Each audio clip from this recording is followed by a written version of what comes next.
3 things that will make you fall in love with the Realme 11 Pro Plus. Number 1, premium vegan leather. Tingnan nyo to. Ganda, di ba? Ang nag-design nito yung dating Gucci designer na si Matteo Menotto. And it was inspired by his hometown, Milan, Italy. So, ito yung sun, supposedly. Tapos siguro ito yung mga buildings. Pag gamit mo to, para ka na rin nakatravel papuntang Italia, di ba? Pero walang echos. Sobrang ganda ng likod nito.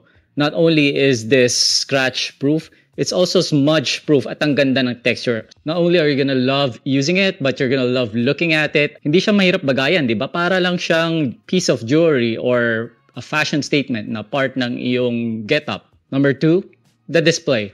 Tignan nyo to. This is a 6.7-inch curved OLED display. For the content creators out there, it comes with 2 additional modes out of the box. Ito yung Cinematic, which uses the display PV mode for more faithful color reproduction.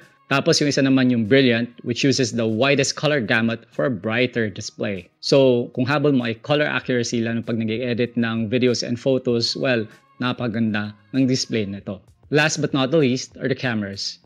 So the selfie is a 13-megapixel Sony IMX sensor, while the main sensor is a 200-megapixel Samsung ISO Cell HP3 sensor with OIS.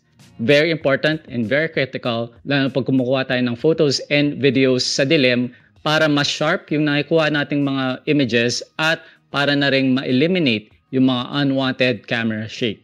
So the Realme 11 Pro Plus launches on August 24. Tandaan nyo yan. Stay tuned for the live stream which will be happening on the official Realme pages. But in the meantime, if you have any questions, just drop them in the comment section.